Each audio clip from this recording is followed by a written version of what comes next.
ialah mendekatkan diri kepada Allah. Allah ada orang. Oh, ini kamu itu sama kan? Iya saya. Tidak apa-apa itu aja. Ngerti tekak begini. Zaman itu kesini mau apa? Aku harus nantang ilmu. Tantang ilmu. Mm-mm. Ilmu itu untuk diamalkan, bukan untuk tantang menantang. Aku kepingin banget ada ilmu dari sakti terus terkenal sakti. Ilmu Yang bilang gue ini ada jajal ya karo gue.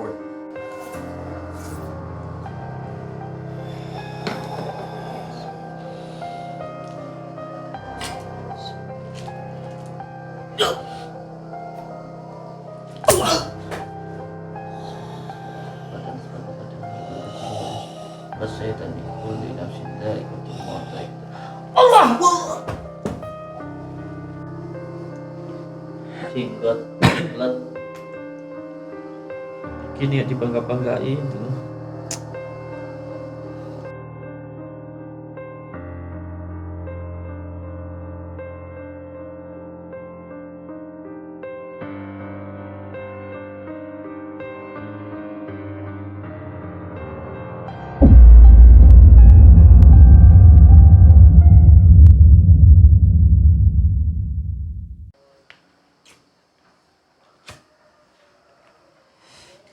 Maaf bos, mau nanya lagi.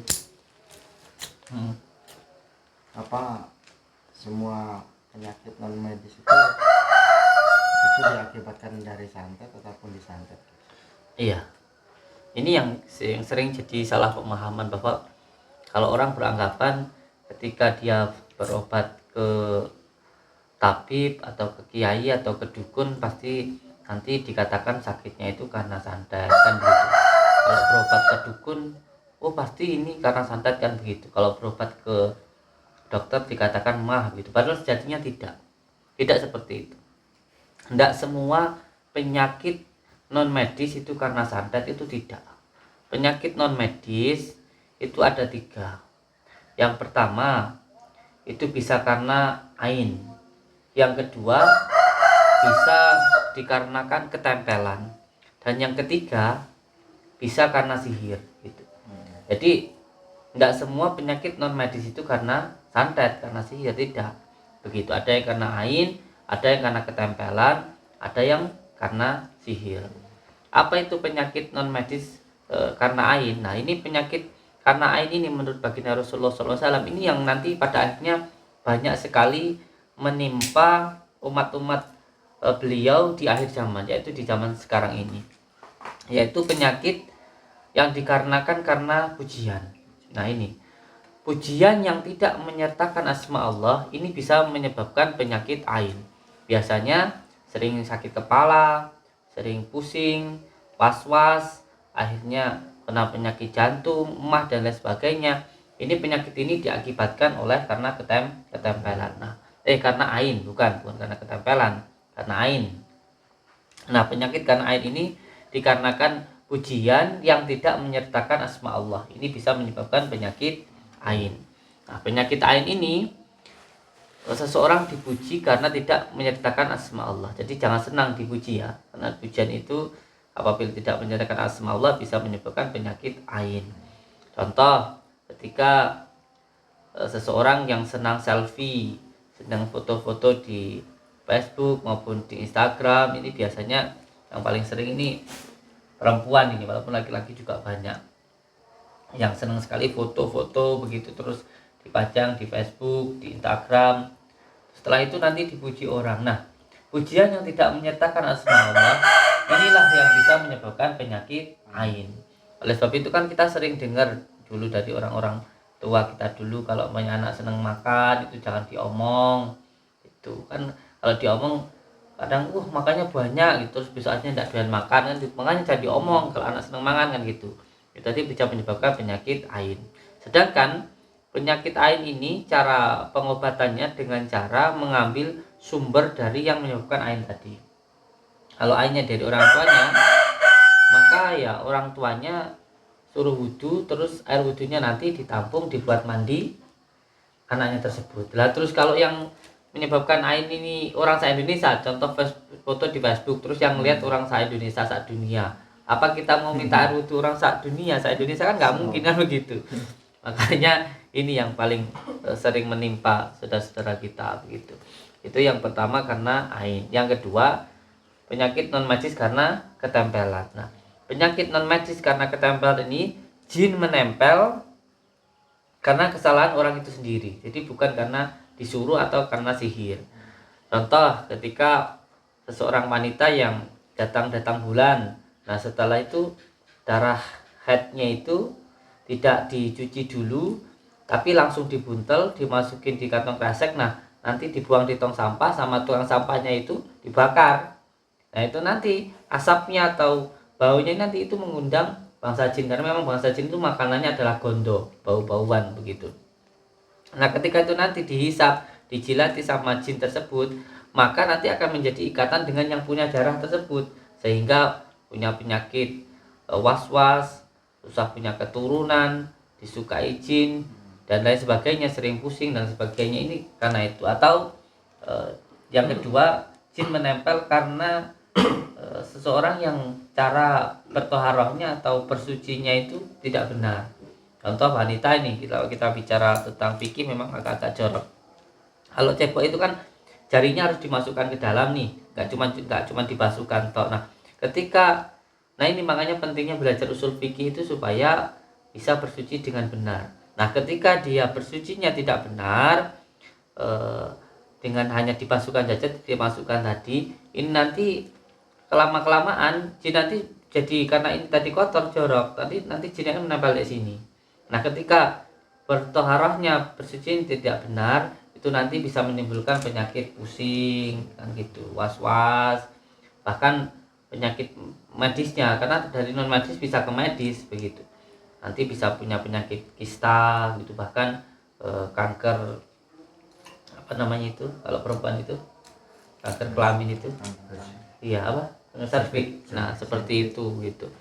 Itu untuk perempuan. Laki-laki juga bisa terkena gitu. Contoh laki-laki yang suka nonton film porno, melakukan inoni, itu nanti ketika dia melakukan inoni, nanti spermanya itu bisa diterima oleh bangsa jin begitu. Nah nanti bisa menjadi pengikat antara orang yang sering, makanya orang sering melakukan inoni itu biasanya akan terus ketagihan untuk melakukan itu. Kenapa? Nanti menjadi ikatan dengan bangsa jin tadi begitu. Nah atau juga jin menempel itu karena nasab. Jadi menempel itu bisa karena perbuatan kita sendiri, karena maksiat, bisa juga karena nasab. Nah kalau karena nasab ini biasanya dulunya semuanya nih orang tuanya pernah punya ilmu, nah belajar ilmu, akhirnya orang tuanya meninggal tapi khodamnya kan masih. Nah khodam nanti menurun ke anaknya, sehingga anaknya ketempelan jin yang dari orang tuanya dulu begitu. Nah makanya banyak sekali sekarang ini yang terjadi seperti itu, semuanya bisa melihat jin dan lain sebagainya, atau dikatakan indigo. Padahal indigo kalau menurut saya, indigo itu bukan sebuah kelebihan tapi penyakit. Karena seorang mampu melihat jin itu karena dua. Yang pertama, karena memang jinnya itu ada di dalam dirinya. Nah kalau menempelnya di bagian kening, biasanya ini sering melihat penampakan-penampakan dan tanda-tandanya dadanya sesak. Nah kalau jinnya itu menempel di portalnya sini, yang dirasakan biasanya sering berat, terus sering was-was dan lain sebagainya gitu. Makanya indigo itu bukan sebuah kelebihan tetapi sebuah penyakit gitu. Nah orang mampu melihat jin itu yang ada dua. Yang pertama, jin itu memang menempel di dalam dirinya, biasanya indigo ini. Yang kedua, orang mampu melihat jin karena ilmunya. Tentunya dilihat dari syariatnya, dari sholatnya, sedang zikirnya, dan tidak melakukan maksiat kan begitu. Nah ini jin menempel karena nasab. Ada juga jin menempel karena pusaka, pusaka yang mungkin tidak memahami tentang asbabun nuzulnya, tidak paham tentang keilmuannya begitu, atau belajar ilmu yang tanpa nasab kan begitu. Dan masih banyak yang lainnya. Ini yang karena ketempelan kan begitu. Kadang orang tuanya pernah punya pesugihan, anaknya juga hanya terkena dampak dari jin orang tuanya tadi kan begitu, itu bisa. Atau mungkin kita makan di rumah makan atau di warung, yang warung itu punya pelarisan. Nah, pelarisan ini kadang-kadang menggunakan jin, nah sehingga makan di situ enak begitu. Nah, ini nanti kalau mau makan di situ dan tidak membaca bismillah, ini nanti bisa menjadi ikatan dengan jin tersebut begitu. Makanya kalau makan dimanapun ya baca bismillah, intinya seperti itu. Itu yang karena ketempelan. Atau yang ketiga, ini baru yang ketiga, itu karena sihir. Nah, kalau sihir ini tentu ada beberapa macam kan begitu. Kalau ada yang ditanam ya berarti dari tanah, atau tanah kuburan dan sebagainya. Obatnya juga ada yang dari tanah. Obatnya bagaimana? Obatnya ya kunir bisa gitu, untuk dibacakan dulu selama 17 kali, lalu nanti ditekan atau diminumkan. Kalau gangguan yang dari atas, dari angin, yang boleh terbang merah, itu berarti obatnya juga yang dari angin, yaitu degan hijau, degan atau air hujan. Yang dari angin juga obatnya dari angin. Kalau yang dari tanah, obatnya juga yang ada di dalam tanah, yaitu kunir gitu. Kalau yang dari atas, yang kekuatan angin, ya obatnya dari degan, kalau enggak dari air hujan. Itu yang karena ketempelan, yang karena sihir gitu. Nah, untuk memahami tentang penyakit-penyakit ini, apakah orang ini terkena penyakit karena ain atau karena ketempelan atau karena sihir, harus didiagnosis dulu, didiagnosa dulu begitu.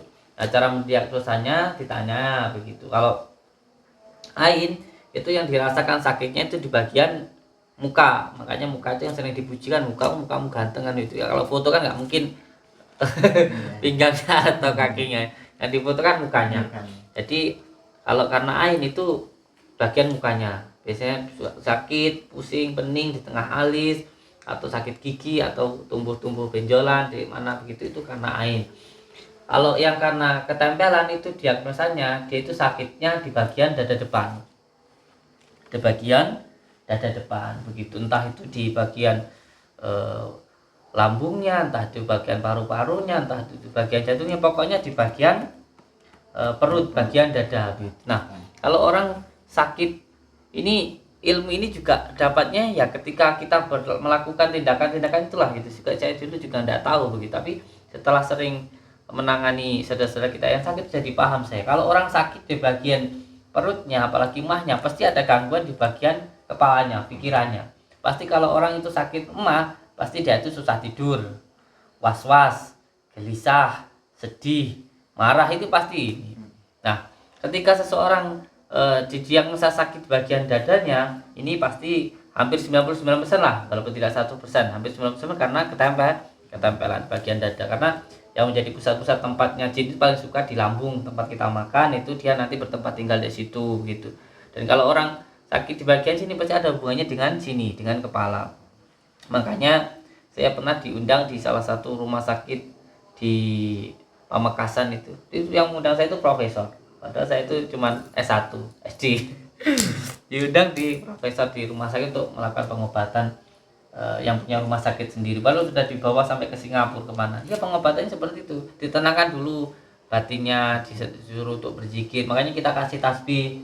Tasbih itu bukan buat jimat, kalau orang ngomong jimat tuh goblok kepol. Tasbih itu untuk sarana berzikir supaya hatinya tenang begitu. Tenang, nanti akhirnya senang, terus bersyukur kepada Allah. Nanti kalau pikirannya senang, nanti badannya juga sehat kan begitu. Nah, kalau itu karena ketempelan di bagian dada depan. Kalau sihir itu yang dirasakan di bagian tulang belakang. Di berat nih, di bagian tengkuk ini sering berat, kepala belakang sering sakit, terus di tulang belakang ini panas. Ini menandakan kalau orang ini mengalami gangguan sihir. Jadi harus dipahami dulu. Tidak semua karena santet. Ini kalau orang ngomong nggak pakai ilmu, kadang kalau berobat ke dukun pasti karena disantet kan begitu. Enggak cuma itu. Kecuali kalau dukun apal-apal itu baru. Tapi kalau dukun yang dari agama Islam atau tabib kan begitu. Karena di dalam pesantren sendiri juga ada ilmu-ilmu khusus atau pelajaran-pelajaran khusus supaya kita itu bisa bermanfaat untuk orang lain, itu ada. Santri itu harus disinggalkan yang gaib-gaib itu ada begitu. Itu ada kitabnya, terutama dari kitab Al-Azkar An-Nanawiyah, itu karangan dari Imam Nawawi, itu menerangkan tentang obat-obat penyakit non medis tadi, termasuk ain, ketempelan, dan juga sihir tadi begitu.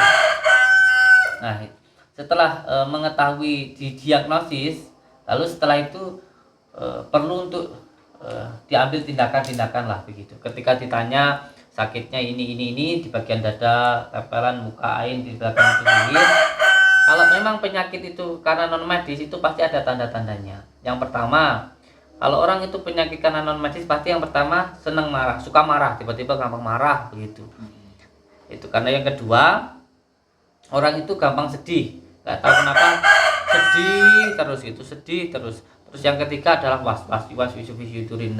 Jadi kalau memang orang ini mengalami gangguan non medis itu ada 4 tanda-tanda. Pertama marah, sedih, was-was, terus pelupa. Karena memang jin itu, gangguan jin itu bisa masuk kalau ada jalannya. Nah, jalan masuknya jin itu yang pertama adalah marah, yang kedua adalah sedih, yang ketiga adalah was-was, yang keempat adalah pelupa. Makanya saya untuk melawan ilmu santet itu nggak perlu macam-macam. Yang penting jalan masuknya santet tadi nggak ada, jalan masuknya jin tadi nggak ada. Yang pertama itu marah, yang ketiga sedih, yang ketiga adalah was-was, yang keempat adalah pelupa. Nah, ketika hal ini itu harus dihilangkan supaya jin tadi tidak bisa masuk. Makanya saya itu kalau ada apa-apa di pondok maupun di dalam itu ada bunga, ya anggap aja itu bunganya orang mati yang jatuh. Ada garam, ya anggap aja itu mungkin orang yang jualan etek sayur itu garamnya jatuh gitu. Yang nggak usah dipikirkan, nanti kalau mikir malah itu nanti masuk gitu loh. Kalau kitanya santai, makanya orang yang nggak bisa disantet itu sebenarnya adalah orang yang selalu bahagia, yang selalu tersenyum. Tapi ya jangan tersenyum terus nanti dikira orang gila ya. Ya maksudnya orang yang bahagia. Nah, orang yang bahagia itu adalah orang yang bersyukur. Orang yang bahagia itu nggak bisa disantet. Susah banget orang disantet itu orang yang hatinya selalu bahagia. Itu yang paling susah disantet gitu loh. Jadi itu yang perlu dipahami ya. Tidak semua orang penyakit karena non medis itu karena disantet itu enggak. Jadi kadang orang ngomong kan nggak paham gitu. Enggak semua orang terkena penyakit non medis itu karena santet gitu. Bahkan ketika kita sholat, ketika kita menjalankan segala perintah Allah, itu pun juga sebenarnya untuk menghindarkan dari berbagai macam penyakit. Contoh ketika kita sujud dengan baik, aliran darah mengalir di kepala, nanti pikiran jadi lebih tenang. Nah, itu nanti juga menghindarkan penyakit stroke gitu. Itu banyak sekali gitu. Nah, gitu loh Kang caranya. Jadi yang pertama itu yang terpenting ialah mendekatkan diri kepada Allah. Allah ada orang yang ini tambutin itu sama aja. iya saya tidak apa-apa itu aja Allah. Ngerti tekak ini. Zaman itu kesini mau apa? Aku harus nantang ilmu. Tantang ilmu. Mm-mm. Ilmu itu untuk diamalkan, bukan untuk tantang menantang. Terus? Ya, soalnya kalau punya ilmu itu untuk bantu orang. Punya ilmu nyangkol ya buat nyangkol, punya ilmu tukang ya buat nukang gitu. Buat nolong orang, bukan buat nantang orang. Masa punya ilmu buat nantang orang sama itu? Yang tiba-tiba marah-marah itu mau ya sama itu telepon gimana? Aku kepengen banget ada ilmu dari sakti terkenal sakti. Ilmu Yang sing bilang tak duwe ini tak jajal karo kowe. yang bilang saya sakti itu siapa? Saya pernah ya bilang yang ada masalah tuh di hati sama sendiri, marah-marah sendiri. Saya kan nggak pernah ngurusin hidupnya panjenengan. Panjenengan tiba-tiba kesini nantang saya. Sama yang ngurusin saya berarti panjenengan tuh mungkin iri atau marah sama saya, nggak tahu kenapa. Ngopi. Kak, Ini kopi ya. sampe ora. Tujuh aku rene mong yo mek arep jajal ilmumu kuwi. Sepiro katiyasane ilmumu dari sakti kuwi. Jajal ilmu kok harus datang. Kalau memang sama punya ilmu jarak jauh kan bisa. Harus datang ke sini. Ilmu sampean apa? Ora perlu tak dudoni ilmuku. Ilmu diduduh-duduh. Kalau ditunjukkan niatnya untuk dakwah ya enggak masalah. Ya semua yang dipertontonkan kan hiburan. Kan gitu. Terus kalau marah kan berarti masalahnya di sampean sendiri gitu loh. Sama juga ke sini juga aneh, kenapa coba? Ayo. Aku rene mong yo pengen petuk jenenge Samtin kuwi berhadapan. Ya kuwi aku ilmuku sing tak duweni ya tak jajane karo kowe. Menjajal gimana sekarang? Ayo monggo wis. Pengen? Monggo sampean. Siapa? Kalau saya sudah pasrah sama Allah, monggo kerja sampean.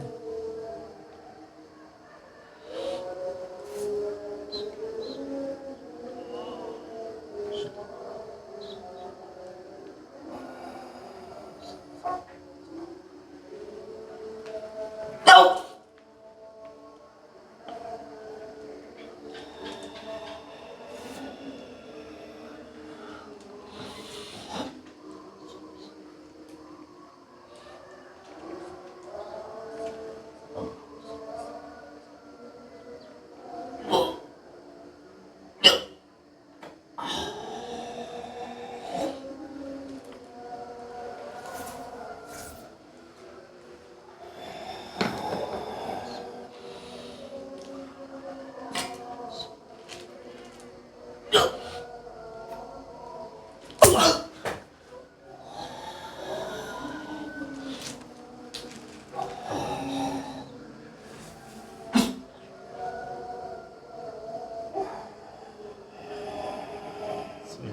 Allahumma shalli wa sallim ala sayyidina Muhammadin nuril jadi wa asri sarifi asma wa syukur. Allahumma shalli wa sallim ala sayyidina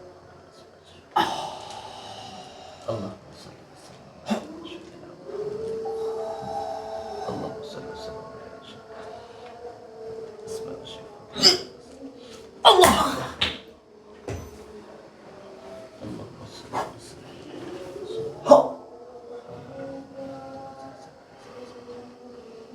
Allahumma salli wa sallim ala sayyidina Allahumma salli wa sallim Allahumma salli wa sallim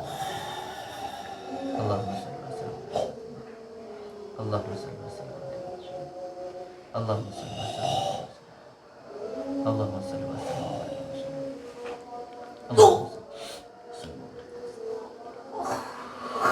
wa sallim Allahumma salli wa sallim Allahumma salli Allahumma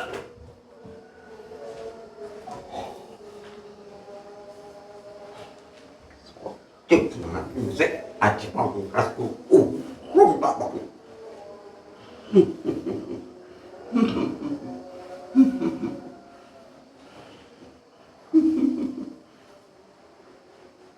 Tuh. Allahumma salli wa sallim ala sayyidina Muhammad bi sayyidil asma wa sifat. Allahumma salli wa sallim. Asyhadu an la ilaha asyhadu an la ilaha asyhadu an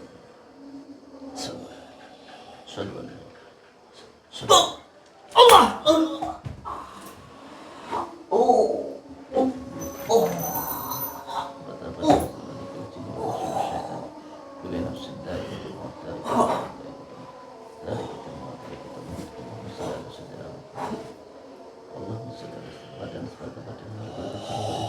Wasyaitan kulli nafsin dha'iqatul maut. Allah.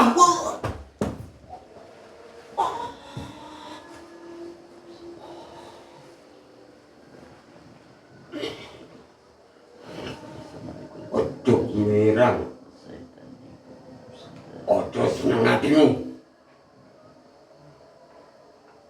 Aku bakal ini tantang kowe. Ojo seneng hatimu. Seneng lagi. Aku akan ngorone.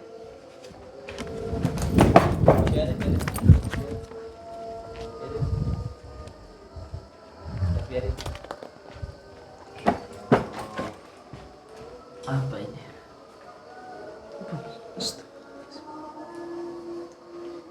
Jenggot, let. Gini ya dibangga-banggain tuh.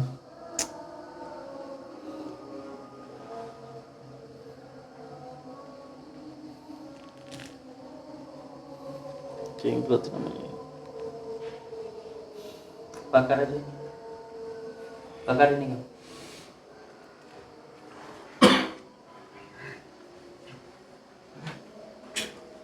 Biarin, bakar. Bakar. Biarin. Ambil dulu.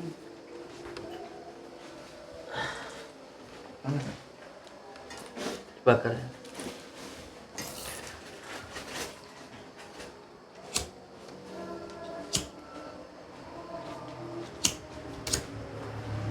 Banyak sekali yang mengagung-agungkan jenggot itu, padahal itu hanya barang mati yang ditempati oleh jin saja. Gitu banyak yang bangga-banggakan. Astagfirullahaladzim.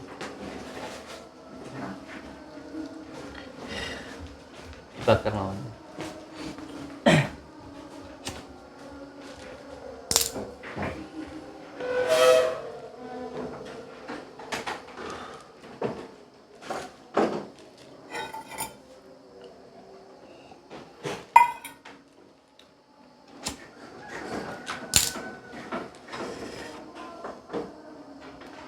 Masya Allah, sekuat-kuatnya jimat, sekuat-kuatnya pusaka, itu tidak ada yang lebih ampuh dari sholawat. Sholawat itulah puncaknya asma, puncaknya mantra, dan puncaknya jimat itu dibakar ini.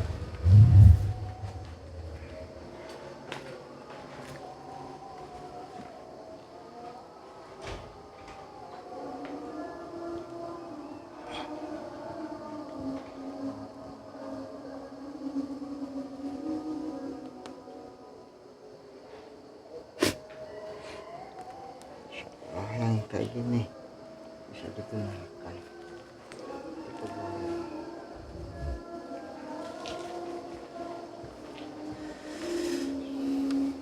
Puncak dari asma, puncak dari mantra, dan puncak dari semua mantra itu sholawat. Yang penting diamalkan sholawatnya. Yang penting berpegang teguh kepada Allah, tali Allah, menjalankan sholat, amalkan sholat, berbakti kepada orang tua, hidup kita pasti selamat dunia dan akhirat. Semoga sholat cukup dulu. Assalamualaikum warahmatullahi wabarakatuh.